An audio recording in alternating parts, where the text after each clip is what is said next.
Let's get it started. Let's get it started. Welcome back to the First Off in My Opinion podcast. You know how we do. Tom Swoop. Yo, what's up, my good people? It's your boy Tom Swoop. And this is the First Off in My Opinion podcast. We got a lot going on tonight, but we're going to keep it gangster and sucker free. I'm glad y'all tuned in, spent y'all Monday night with me. We're going to get into some interesting information. I do have a technical glitch going on, so you might see a title description, and that is not the title of the show. Tonight's show is about NFTs, cryptocurrency, insurance, hedge funds. What are you doing with your money in 2022, and how you going to make your money bubble? And I got my special guest, Mr. Polino, that is going to come on and blow your mind. Sounded all... Hey, well, I appreciate you for being here. I mean, if someone doesn't want to talk about money in 2022, I mean, what do you want to talk about? You know what I mean? Listen, I want to talk about everything. I think the first thing I want to cover, though, is, can you hear me okay? Yeah, I can hear you, yeah. Okay. The first thing I want to cover is NFTs.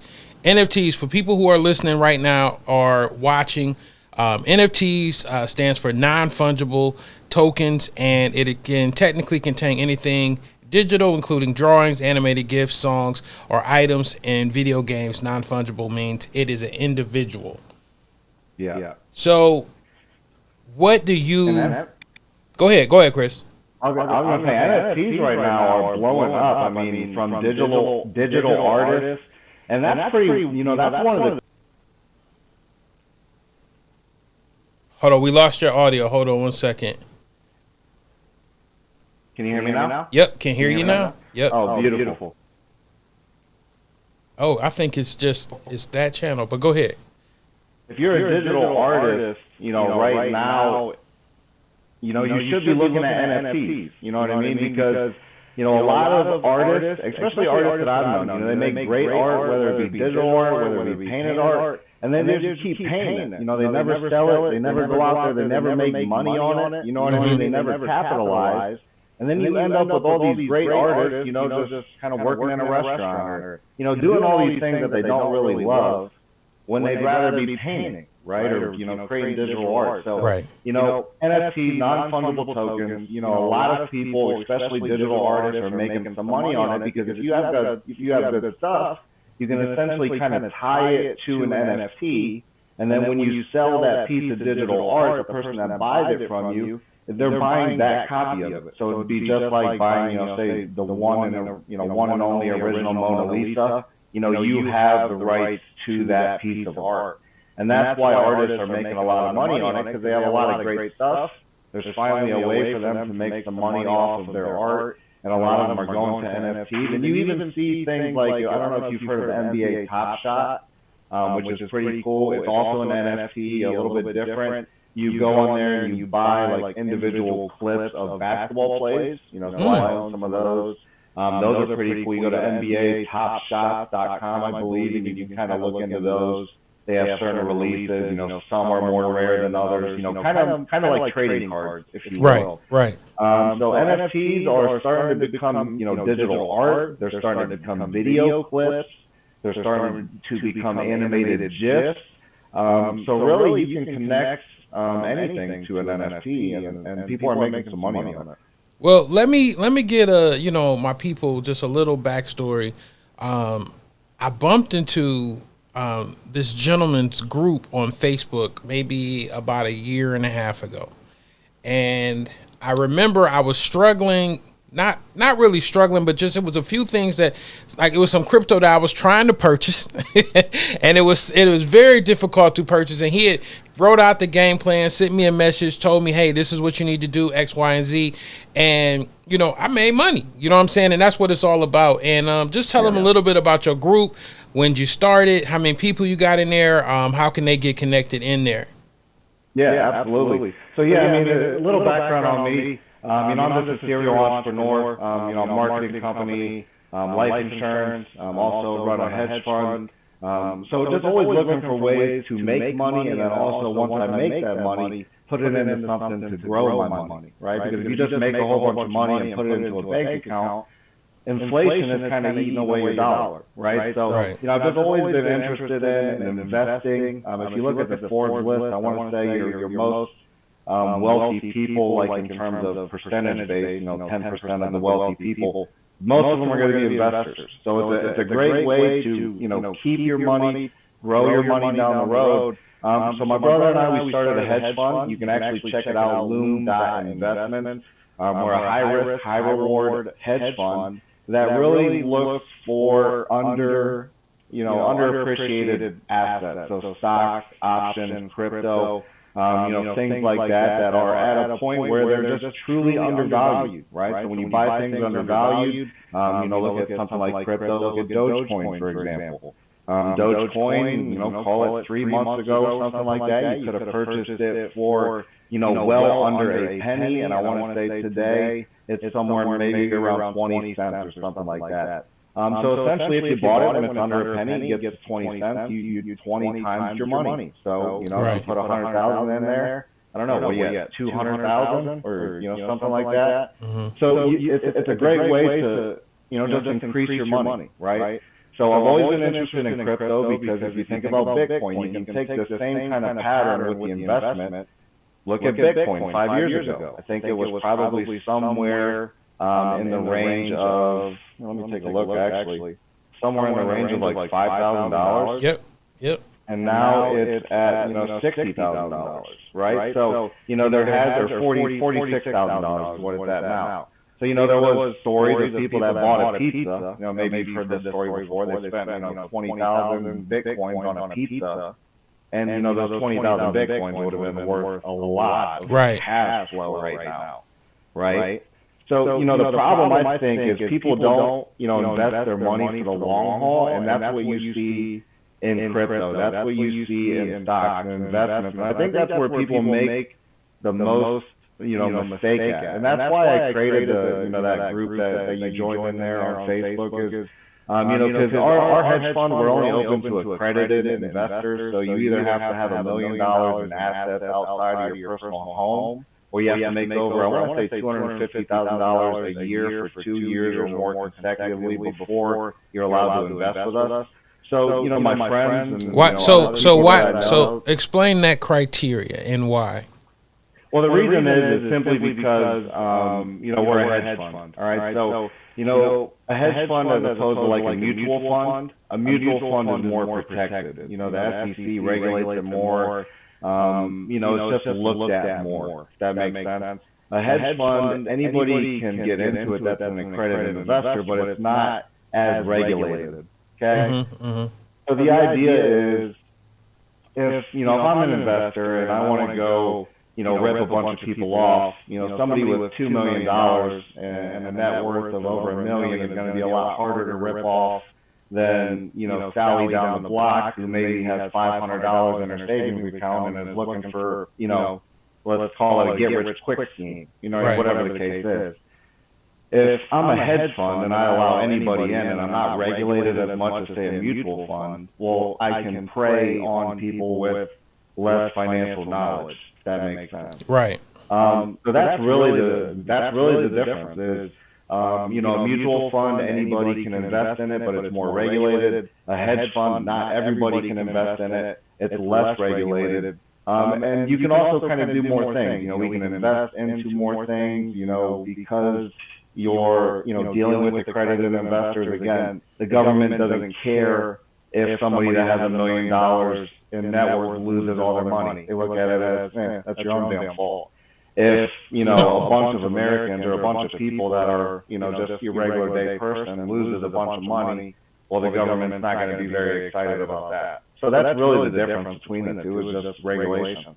Mm-hmm. Now, go ahead. So when we talk about investing and buying, I think a lot of people don't understand this phrase, buying the dip. Like even right now with Bitcoin being what you said about 44, 45, a lot of people don't understand the importance of buying now, because Bitcoin will recover to about 60, maybe even go higher. So I think a lot of people look at it as, I only have $100. And if I buy $100 worth of Bitcoin, I'm only going to end up, if it hits 60, I'm only going to end up with plus amount. Maybe an extra $20. They look at it like that, when they don't look at it like the people who are really making money are the people who are putting $100,000 in, who are making, $15,000 in a couple days, or even $150,000, depending on if you put $1 million in there. So getting, with people who know how to move money and understand money and understanding how money moves actually is to their benefit. Yeah.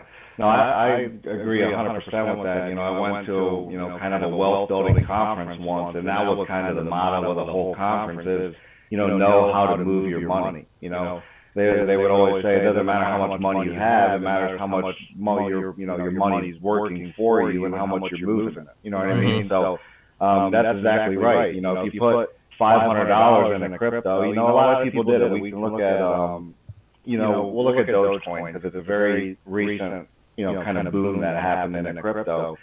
Call it 3 months ago, it was worth less than a penny, right? So if you put, we'll just call it $1,000 for easy math in there, and it's now worth, say, 20 cents, well, your $1,000 just went to $20,000, right? So $1,000, which not many people are. A lot of people, what happens is they'll say, Dogecoin, let me throw $10 into it. Well, their $10 moved to $100, which is awesome, right? But I'd rather have 1,000 move to 20,000, or I guess 10 would move to 200. But either way, I'd rather have 1,000 move to 20,000, and 10,000 move to 200,000, right? And that's kind of the idea with investing is if you can wait long enough then that is what's going to happen. Look at Bitcoin, look at Litecoin, look at Ethereum, look at Dogecoin, right?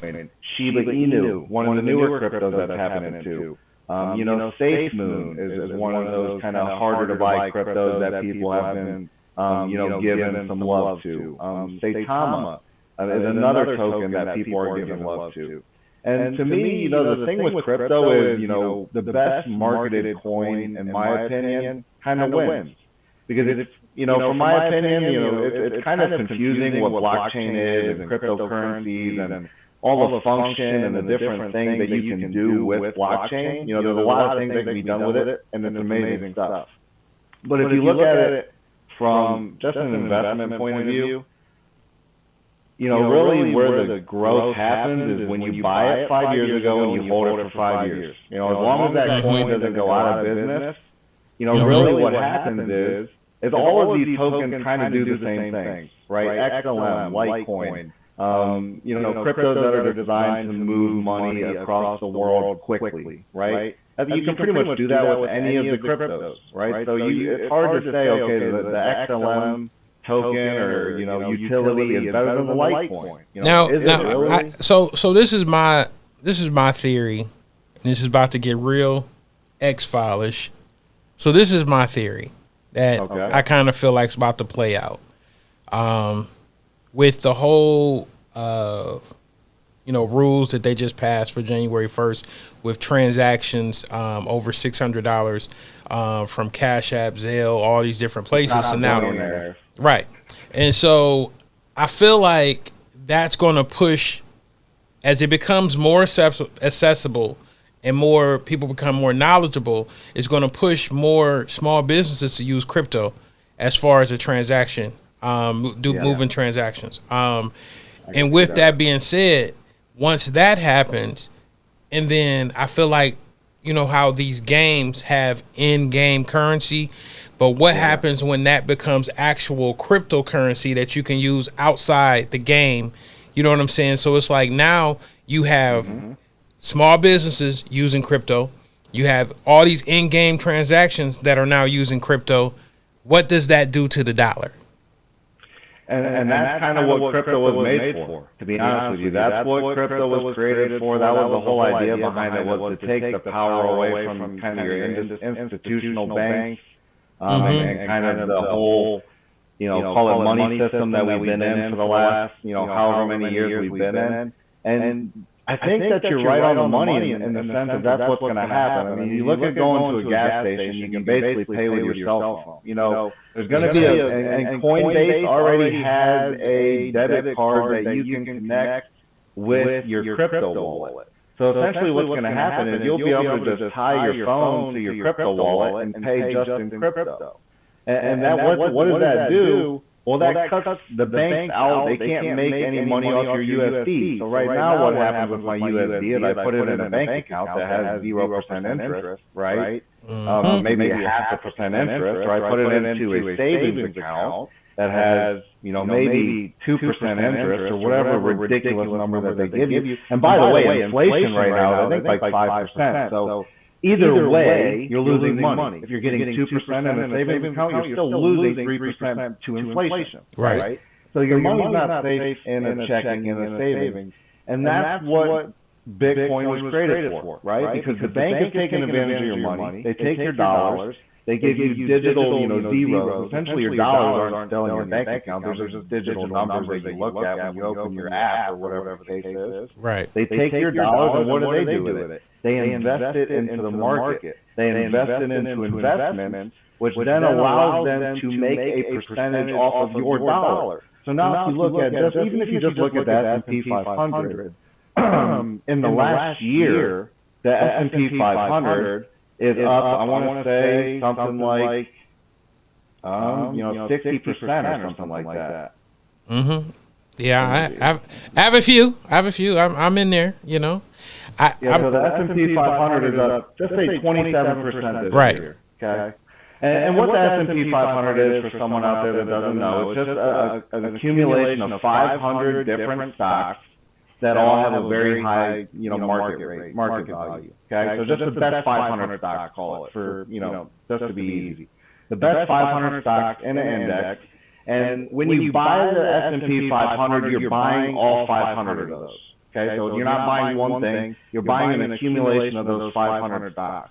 Okay, and that alone has been up 27% in the last year. Okay, so if all you were to do is take your money, put it into the S&P 500, after a year your money would have grew 27%. You put it into a savings account, your money is, you're losing 3% of your money due to inflation, depending on what the inflation rate is. Right. So let me ask you this: at what point do, and I've been saying this for years, at what point does the ignorance of not investing correctly catch up to us all? And it's like, at what point do we look at the situation and be like, okay, we either educate people earlier in high school or whatever, but even when we talk about voting, like, people are voting against their actual interest. You're banking against your actual interest in this situation. Yeah. You know what I'm saying? Like, you're actually spending money, that you're putting money with these banks that they're turning around using whatever, foreign exchange market, indexes, whatever. They're just tripling and dippling and fippling your money, and you're being left with nothing. And when you turn the TV on, what do you see every day? 1,000 bank commercials. Come bank with us. Come bank with us. Come bank with us. Yeah. And how many of them do you see investing? Or how many? And that's the thing. We don't teach it in school. In households, a lot of people don't talk. I mean, what do they tell you? Don't talk politics. Don't talk money. Don't talk religion. Mm-hmm. So they kind of, start you out from the very beginning, telling you to not talk about these things. And that's completely wrong. I think it's just simply one of those kinds of things that's made its way into our society that are wrong, that people keep repeating. You know what I'm saying? Mm-hmm. Like, one thing I thought of is, like, slow and steady wins the race. Well, I thought of it, and I'm like, well, fast and steady would actually win the race more than slow and steady would win the race, wouldn't it? Right. You know what I mean? So what does that do? If I live by the motto, slow and steady wins the race, and then I'm like, hey, I can be a snail, but I'll win the race. Well, shit, I'd rather be a hare and win the race. You know what I mean? I get there quicker. Right? So, I think that a lot of these mottos people hear possibly, hold them back. And I think that's one of those things. Money, people are not talking, they don't talk about it in the home. They don't talk about it in the school. Unless you go out there and kind of, me, I started in crypto a few years back, and it was kind of I heard about it. I've always been an aggressive, high-risk individual. That's why I'm an entrepreneur, right? Kind of same thing with you, entrepreneur. I'm sure you're kind of more on the risk side of things, and that's probably why you invest as well, right? So you're probably running along these same kind of things. But, just kind of went out there, bought some investment, and one of the things I think is funny, that's even worse is, a lot of people say, hey, buy and sell, buy and sell, buy and sell, like, day trade. You know what I mean? Like, a lot of people will tell you to day trade your money, this and that. I'm really against the day trading because it costs me more money than it's made me. And the reason is because, let's just say we put $100 into, we'll just say with Dogecoin, because it makes it easy with that 0 cents, so it goes up, it scales up. So we'll say I put it into Dogecoin. I put $100, we'll say $1,000 into Dogecoin, and it goes up to 2 pennies. Well, now I just doubled my money, right? I went from 0 pennies to 2 pennies. My 1,000 is now 2,000. Right? And I'm ecstatic because I just doubled my money. 100% growth. What's better than 100% growth? And then I cash out, and I'm like, oh, I'll wait for the dip. Right? That's what a lot of people say. And then the dip doesn't happen. Right? And then you just went from 2 pennies to 20 pennies, or even actually hit, Dogecoin hit 70 cents, I want to say, when Elon Musk was talking about it. I want to say, call it 6 months ago. So you know what I mean? That you would go from going from $1,000 to 2,000, cashing out, being excited that you got 2,000, and a week later it would have been worth 80,000. Right. So it's like, I don't know, like a lot of people tell you buy and sell. I'm a buy and hold, and then you buy more on the dip. I don't sell anything. I buy more on the dip. I hold it. I'm holding for 5, 10 plus years. And I think that's really more of the formula to build wealth in investing, whether it be in cryptocurrency or stocks or whatever you want to do, because that's where the money is made in investing. It's over the long term. It's not in the short term, and especially since you have capital gain taxes and things like that. That if you do day trade daily, you're paying higher taxes on that money whenever you do make it. So you lose more money that way. So to me, it's more investing, whether it be crypto or stocks, is buy it now, hold it for 5 years, and when it dips, buy more of it. I think the big thing is you see so many instantaneous millionaires now. So it's like, everybody's chasing that high. You know what I'm saying? Especially with, let's just say, these NFTs. Like you're seeing story after story where I bought this NFT for $50. I turn around and sold it 72 hours later for $34,000. You know what I'm saying? And now a month later, but it keeps going. It's now worth 317. I think Dave Chappelle just bought an NFT yesterday for, I want to say, $347,000. And him buying that NFT just boosted that artist's whole portfolio. Yeah. And so now you're going to see a lot of action with that. And then about a couple weeks ago, I was kind of salty about this. I was pissed. Melania Trump, had did her own NFT of her eyes. I think the one artist, People, had did the NFT of her eyes. And I actually tried to purchase it. But this is the one thing, and this is where you come into play, because I started to message you because I was like, you have to get a wallet for each one of these things, and they're so difficult to get sometimes. I had to send in my ID, my passport, a stool sample. Like I had to do all of this stuff to get this cryptocurrency wallet, and about time I got it, they were sold out. It was gone. Yeah. And they were only $200. They were selling them for face value for like the first 48 hours, only $200. And I believe they're at 34,000 right now or something. It's something dumb. It's something where I kicked the computer across the room, set it on fire, and burned it. Because I was just like, I was on board. I was ready. Right. I was there. I had the shit ready. I had my stool sample in the cup, ready to ship. Yes. And I couldn't get it. No, I'm with you. And that's kind of the thing with crypto and stuff. You have to be in the know, and that's why I say the most marketable things sell, right? Because when you look at Dogecoin, when Elon started to press it, it went from under 0 pennies to 80 cents, and now it's back down to 20, and it'll probably do it again. And things like Safe Moon, and some of these things like Shiba Inu and Saitama, some of these things that are underneath a penny. And I think that's how you become that overnight millionaire. If you're willing to sink $5,000 into one of these cryptos that are underneath a penny, and it does something like Shiba Inu or something like Dogecoin, you are going to be a millionaire. For example, Shiba Inu, I want to say, was just underneath a penny, and you could buy, I want to say, 100 million of the coins themselves for around about $4,000, right? So what that means is if you put $4,000 into it, you get 100,000 or 100 million coins, and once that coin hits 1 penny, well, you're now a millionaire. Okay, and every penny that it goes up after that, at 2 pennies, 2 million, 3 pennies, 3 million, so on and so forth. If you put $8,000 into it, well, now every time it goes up a penny, you're going to double your money. You go from 2 million to 4 million to 8 million, 16 million. Okay, so that's really where people are making those overnight millions at. You're not going to get it from like Bitcoin or something like that right now because the value is so high and it's so hard to get the amount of coins you need to kind of do that. And I wouldn't say it's really an overnight millionaire. I'd say it's probably a 5-year millionaire, realistically. These guys have probably been investing a lot of money in crypto for the last 5 years before this stuff even happened.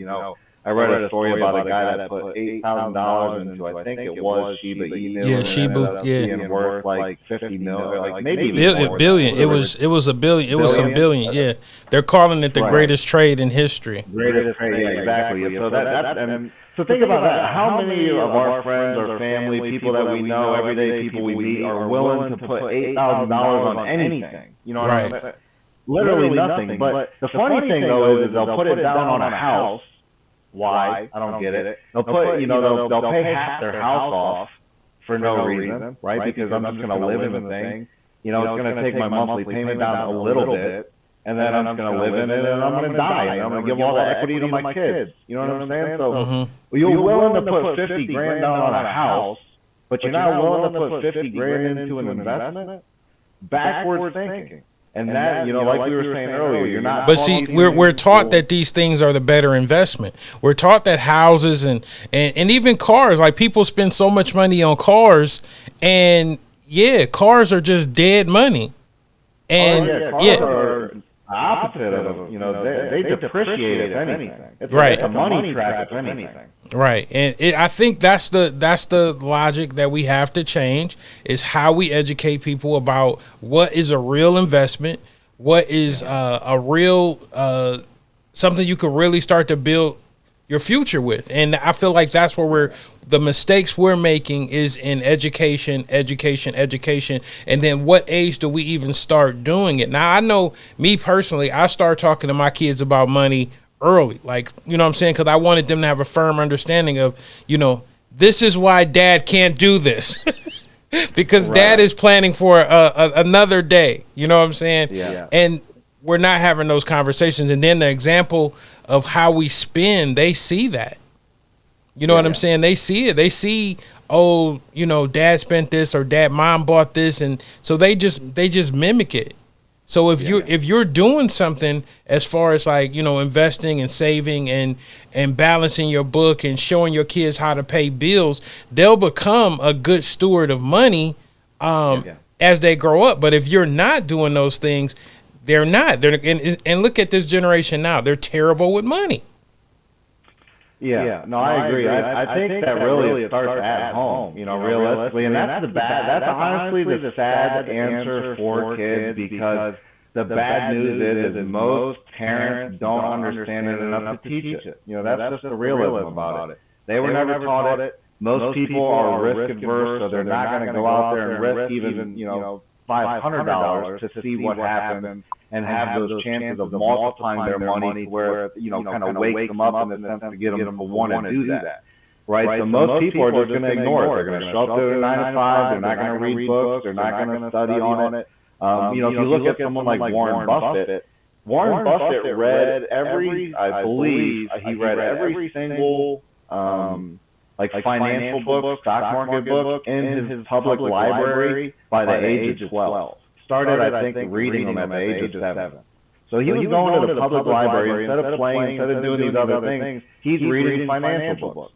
Now, everybody doesn't have to be Warren Buffett, but I think that the idea here is that it's really never too young to start. 7, 4 years old. I mean, my daughter's 4, and every time I give her money, I tell her, hey, go put that in your piggy bank, go invest it. I specifically tell her, go put that in your piggy bank so we can invest it later. And I keep telling her that, invest your money. I keep just putting into her head the idea of just investing, because I just want my daughter, when she gets older, to think, hey, I don't want to save my money, I want to invest it. Whether that be in a business that fails, I think it's worth more to you as a human being to take money that you saved and invest it into a business that you fail at and you lose all that money than it is to leave that money into a savings account and you never try that. But people, they're not like that. Most people are risk averse. Most people like comfort. That's the opposite of comfort. And I think that's really why most people don't do it, and why most kids won't have that conversation, unfortunately, in their household. Yeah. Hey, so what is the name of your group? And people can find you on Facebook? Yeah, you can find us on Facebook. So if you want to join the group, it's called Stocks, Options, and Crypto, called Buying and Selling. So you can jump on there. You'll see it's got a Loom Investments logo. You can also visit our Facebook page, Loom Investments, LOOM Investments, and you can get to the group that way. You can also visit the website, loom.investments, if you're curious in the hedge fund. Again, we can only accept the credit of investors, but If you jump in the group, there's good people in there, always sharing advice, sharing new stocks, sharing new cryptos, answering questions. Like you said, the way that we linked up is I helped you buy some crypto. We're kind of there to help. Regardless, that's kind of what I built the group for, was to help people that are not accredited investors start learning some of this stuff, having these conversations that that kind of we agree that people should be having, in their household. So, that's what I'd say. Hop on, Loon.investments, go to Facebook, type in stock options and crypto, go find that group, go join the group. And then also feel free to tweet me at Chris Paulino 1, message me on there. I'm on LinkedIn. You can pretty much find me anywhere. And, just shoot me a message. I'm pretty open. I'll talk with you, and we can kind of, go from there. Hey, before we get off tonight, I got to ask you this question. Yeah. Come August of next year. Okay. Who's the starting quarterback for the Cleveland Browns?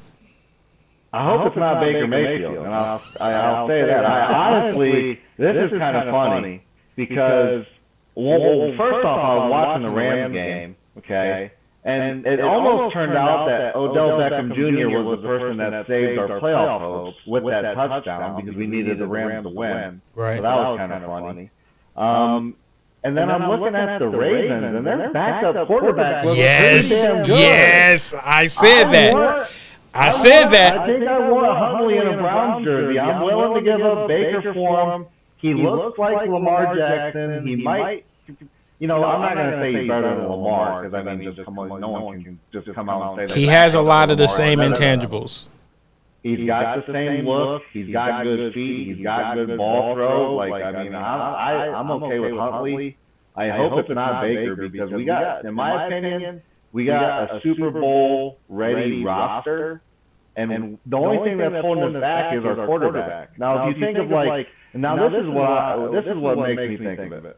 So I was just talking with my brother about this the other day. If you look at Tom Brady, the only to ever beat Tom Brady, okay, well, two quarterbacks, Eli Manning, Nick Foles, okay. The way that Eli Manning did it was with the New York Giants team that had one of the thickest defensive lines you've ever seen, right? And they just rushed the quarterback, rushed Tom Brady, put him on his back, and that's how they beat him. And Eli didn't lose the game for him. You know what I'm saying? Like, Eli did everything he needed to do to keep him in the game long enough to win, okay? And I think that's the difference between Eli and Baker, right? Baker needs to play like Eli, but he wants to be Peyton Manning. But I'm not sure that his skill set is good enough to be that quarterback. So instead of, like 4 interceptions, 5 interceptions, or whatever he threw, instead of gunslinging all that, throw to the check down, right? Don't lose the game for us. And I think that's really his problem. Is he just wants to play bigger than I think he can, and it's costing us the game. When we have a defense that, if you look at our defensive line and the New York Giants, like we line up very similar, we can win the game on the defensive side of the ball as long as, we don't touch up on offense. And that's what Baker's been doing, in my opinion, for the Browns this year, just messing everything up. And then we got rid of OBJ for him. I mean, jeez. Yeah. Listen, I like Huntley, the backup for the Ravens.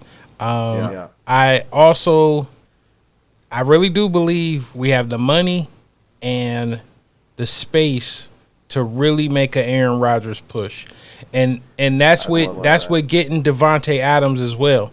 So that would be like a package deal. He's an unrestricted free agent. He's an unrestricted free agent. Do you think he wants to leave there though? I think if Aaron, I think whatever happened between them two, for them to rectify it, the amount of money they're going to have to give a 37-year-old quarterback, I don't think they're ready to give it. And then have to turn around and sign Adams too. So, and they're a small market team. Cleveland has money. You know what I'm saying? Even though, and you know what I'm saying? Like, Cleveland could easily, make the money work, by, letting go of Jarvis. You let go of Jarvis. Jarvis is due 15.6. So you could easily give Devontae 18. Yeah.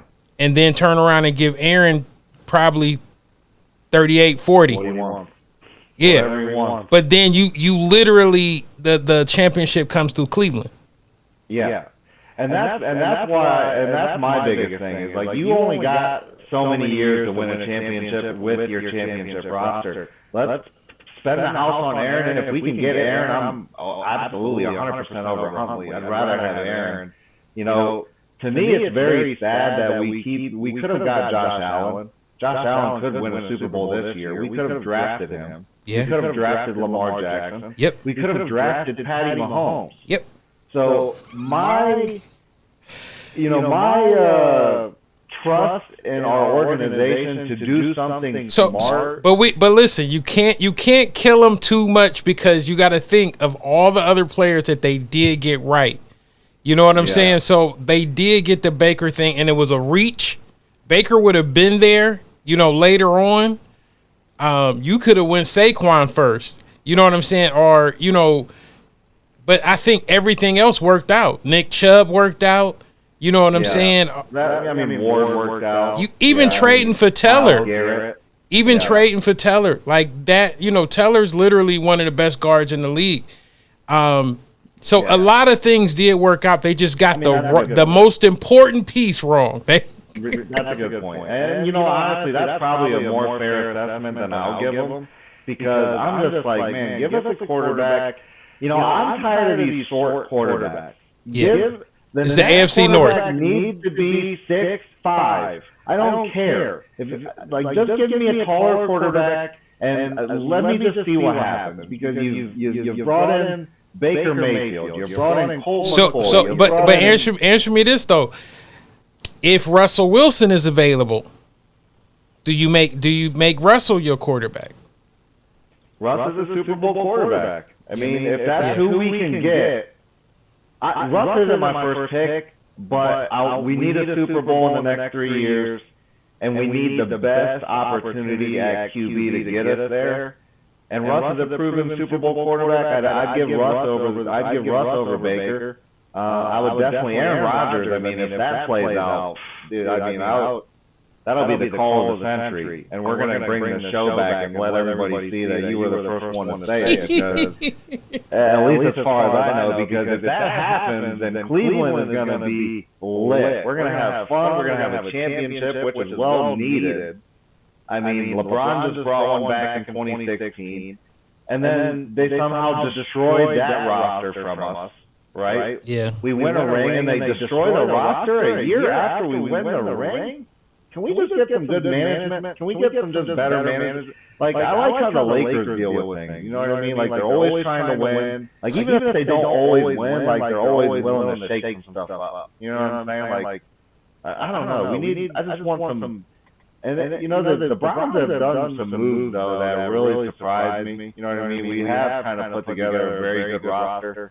But I'm hoping that they just don't make the poor decision of keeping Baker on the roster. They picked up his 5th year option at 18, which isn't nothing for a quarterback. And I think they're going to go in to see what they can do as far as like a sign and trade or something like that. But I think if the right quarterback comes available, I think Stefanski is over it. Because it's starting to make him look bad, like as a coach, like, you know what I'm saying? Like, why are you still rocking with this guy? Right. And that's what I'm hoping. But does Stefanski just keep rocking with him? He's been rocking. I would have benched him. I mean, he's got a broken shoulder and you're still playing him. I would have benched him for Case Keenum. And that's where I didn't understand, because you got to look, even Nick Mullins came in and played a hell of a game. And so it's like, he played better than Baker did. And literally that's what I was trying to tell people. I was like, why is he playing this guy when he's literally walking around in a wheelchair? And it's like, he's already not that great and he's hurt. So it's like, why are you doing both? Pick a struggle, brother. Right. Pick a struggle. Yeah. You and the reason I think he did it is because he's riding with his quarterback. Yeah. And that's what scares me. That's honestly what scares me. I think that they're going to let Baker ride us down into the dirt, and I think that it'll just be another one of them. damn, look at how the Browns always finding a way to lose. You know What I'm scared, what I'm really terrified is if Baker passes for 4,000 yards next year and let's say 30 touchdowns and let's say 10 interceptions, that they're like, okay, we messed up the market, we couldn't get a quarterback. Now we have to sign Baker. That's what I don't want to have happen. Now we're signing Baker at $35-38 million because that's the going rate for a starting quarterback. Now you can't get no other pieces because you can't afford them. You're not under the cap no more. So right. And what do? You let your backup run, or do you run with your boy that you've been riding on the whole time and fucking let him play hurt? And just, yeah. And get rid. That's why I mean. We got my brother and I, we do a show called the Chris and Ann Show. You can also find me on there. That's on YouTube. It's on Facebook. And I got a couple, Baker Mayfield, Cleveland Brown kind of thing. We just kind of talk about whatever on there. And I should probably get you on there, here soon. But yeah, basically we got some conversations where we're talking about Baker and the Browns, and that's basically what I've been saying for this whole season. Now there's been play, people that I've seen on my Facebook, and I'm in, Browns groups and things, and, they've been riding with Baker. Oh, he's our quarterback, support him, love him, like this and that, and, why are you being so mean to him? And first off, this is professional football. Like, there's not one person out there that says this. Like, if you're a business owner, no one's like, oh, why are you being so easy on that business? No, there's like, no, if you're not doing what's right, they're trolling you. They're talking shit.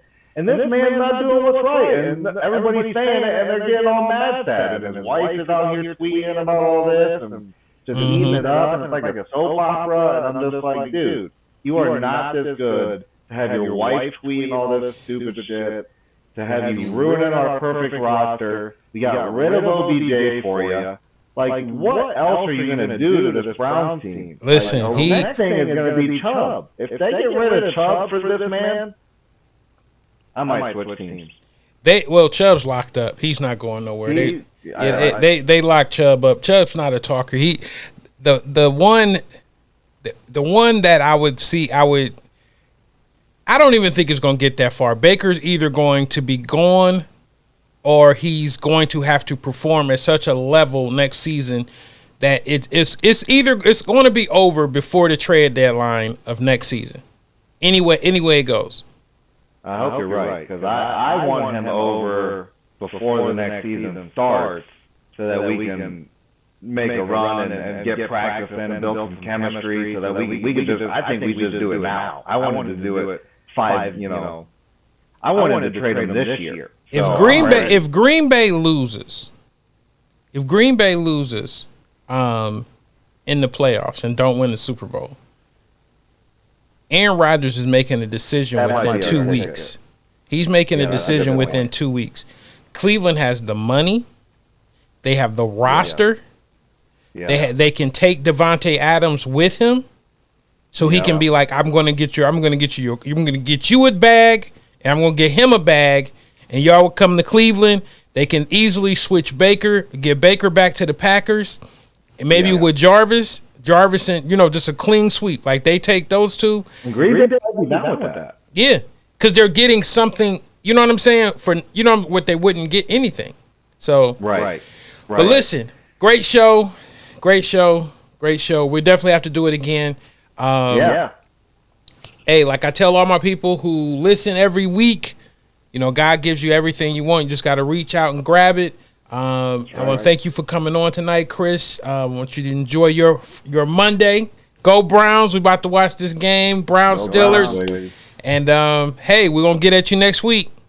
Yes, sir. We'll see you then. All righty.